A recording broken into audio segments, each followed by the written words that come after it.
Sinead, you've just released a single. It's been quite a while since we've heard anything from you. You've chosen a Prince song to start with. Why did you choose that? Just because I really like the song, because I think it's brilliant. It was originally written by Prince for the family. When did Mm. you first get to know it, and what did you like about it?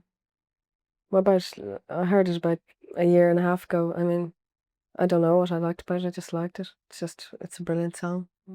It's incredibly moving, Mm. and I've got to say the video is also, and there is a point where we actually see a tear go down your cheek. Is that genuine? Yeah. What actually happened? Did you feel very emotional when you were making the video? Well, I don't know. I mean, I don't think nothing happened. Like, it was just, I don't know, it's just the song is very, moving, I suppose is the correct word for it. And that's why I wanted to do the song, because it's not, oh, I don't know. I mean, because it's quite moving.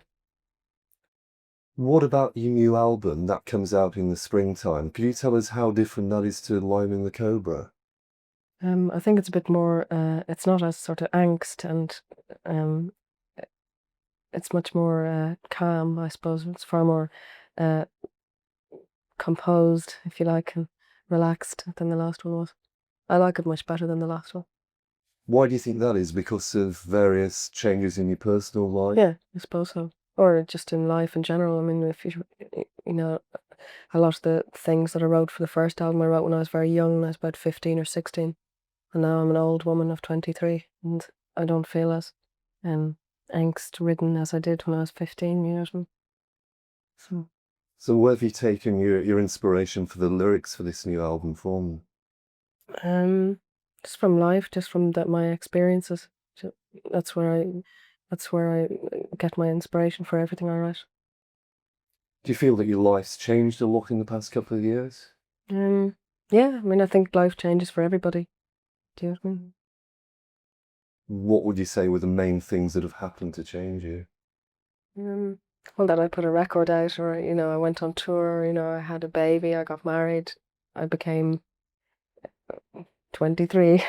I don't know. It's just life. Were you surprised that you received a Grammy nomination? I was very surprised, actually. It wasn't something that I had thought about, or that was even a possibility as far as I was concerned. How did you find out, and what was your reaction at first? I found out because my manager phoned me up and told me about it, and my reaction was that I was very happy about it. You also performed at the ceremony.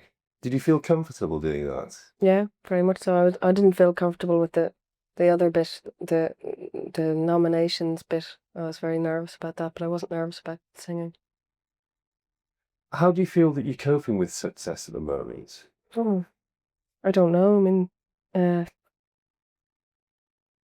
I wouldn't say that there was a huge amount of anything particularly to cope with. Do you know what I mean? It's just normal life. Do you know what I mean? But things have really changed for you in the last couple of years from the last time we talked to you. Yeah, but I mean, I'm still an ordinary person. Do you know what I mean? And I live a very ordinary life, and it's not that big a deal. Do you know what I mean?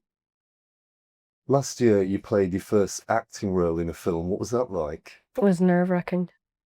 It was very embarrassing.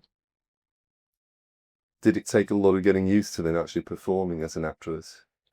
Well, not really. I don't think that I did sort of perform as an actress at all, because I was very self-conscious, and I was very embarrassed, and I was very inhibited. And luckily, the girl in that I was supposed to play was also all those things, so it seemed as if I was acting, but I really wasn't acting at all, if you know what I mean. I was just being myself in a wig and a funny dress, you know. What's the story to the film? And it's about a 15-year-old schoolgirl in Ireland, in Derry, in the north of Ireland, who gets pregnant, and the changes that happen to her in her life and things because she's pregnant, and about the whole Irish attitude towards pregnancy, more or less. It's quite a similar story to your own, isn't it? No. In that you had a baby when you were very young, and last time you told me that there were certain attitudes in Ireland.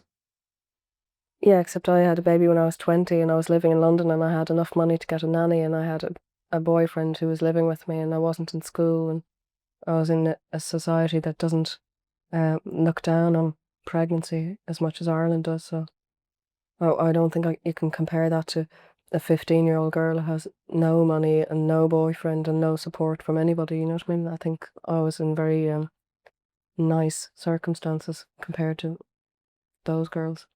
What do you hope to achieve through the movie? You mean what does the movie hope to achieve? Um, I suppose to educate people, to make people aware that there are horrible things happening to young girls when they get pregnant, or girls and boys, to do with sexuality because of the church's attitude in Ireland towards sexuality, more or less. You've been living in London for some time. Do you miss Ireland? No, not at all.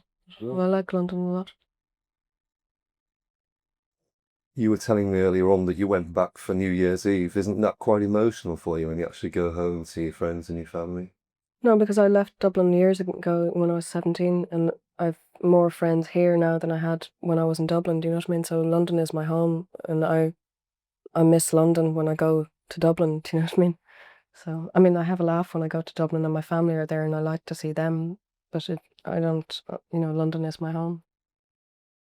Away from music, I know that you're quite interested in alternative medicine and that you're talking about doing a gig to help people with cancer this summer. Could you tell us more about that? Well, I mean, like it's not arranged. I haven't even spoken to my manager about it. I haven't even said like that. When could this happen? I was just saying that I would like to do that. That I would like to do something that made people aware that there were alternative ways of healing themselves, which didn't involve going through traumatic operations and things like that. More or less, I'd like to raise money for the bursary of the Bristol Cancer Centre. The bursary is this thing whereby if you have cancer and you decide that you want to cure it holistically rather than whatever the word is, chemically, if you don't have enough money to pay to go to the Bristol Centre, then the bursary is this fund of money that will pay for you to go anyway. Do you know what I mean? And that's what I'd like to make the money for, so that people who want to go but can't afford to go can go. But I haven't figured out like when it's going to happen or anything. I'm just saying I would like to do it. You're also wearing an ARC t-shirt. That's obviously something else that's quite important to you. Well, I mean, I think it's something that's important to everyone.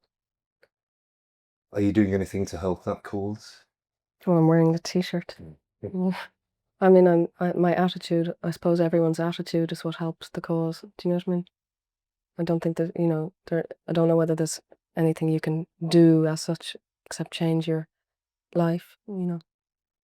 What about politics itself? Are you very involved in politics and political issues? Not at all, no, not at all. I mean, I don't understand why people assume that musicians have any right as such to be involved in politics, because just because you write a song doesn't mean you know anything about anything other than writing songs. You know what I mean? Because I know in the past you've been rather uneasy talking about the Irish situation. Do you still feel the same? Well, I just feel that I don't know enough about it to talk about it to any degree of. I mean, I don't have any experience of the whole thing, and I don't think that there's any point in talking about things like that are very dangerous, delicate subjects, unless you know precisely what you're talking about. And I don't feel that I'm educated enough about it to talk about it. And I feel like that about a whole lot of things. I'm not educated enough about the whole alternative medicine thing, really, to talk about that to a large extent either, you know what I mean? So, But sometimes it is important to say certain things to make people more aware, whether it's holistic medicine or ARC or whatever. yeah, I mean, as far as things like that are concerned, where it's something that can't be misconstrued or that can't be thought of as being a bad thing, but if it's something political, then it's not as simple as that. So, You're also starting a world tour in a few months' time. Are you looking forward to that? yeah, I'm very much looking forward to it. Yeah, because I didn't really appreciate the last one very much. I was too nervous. So now I'm very excited about this one. Where will that take you to? I don't know. I mean, I'll have to go to places that I didn't go to before, like Japan and Australia and things like that. Maybe do a bit more of America. I don't know. See if I don't get thrown out after the first gig. What happened before? Did you have a problem?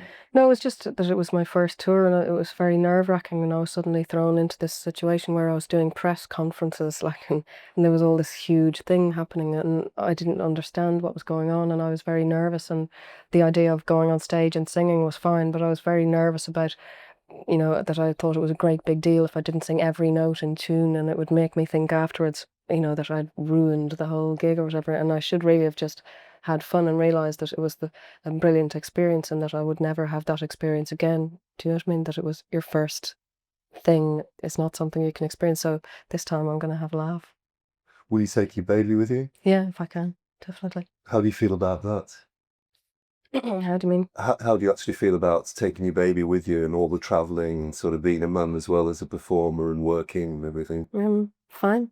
I feel fine about it. You don't feel that it puts too much pressure on you?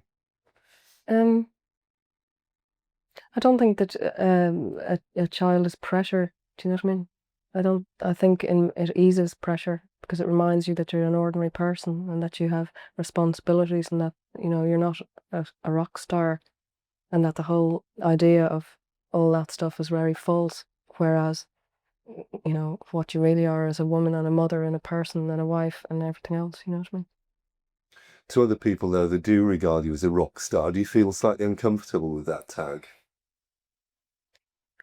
I don't feel uncomfortable. I just think, I mean, I don't want this to sound offensive. I don't mean it offensively at all, but I just think that um, one has to be very careful to remember you have to remember in yourself that you're not what people think of you. Do you know what I mean? You're not, okay, you are technically a rock star or you're famous or something, but that doesn't define your personality. That's not what you are. Do you know what I mean? You're just a person. Do you know what I mean? That's all. I don't know if that makes any sense, Yes. man. What about your other plans? You've got this tour coming up, the album coming out. Do you have anything else that you want to do? Um, no, I just want to get the record out, go on tour. I mean, I've been working very hard on it, so I'm very, excited about it. What about a second acting role? Oh, I mean, I definitely want to do some more acting. I don't know when, and I have a whole lot of work to do on my ability to act, first of all, so I don't know when I'm going to have time to do that, but we'll see. Well, thanks a lot for talking to us, Sinead. Not at all, thank you. Thank you.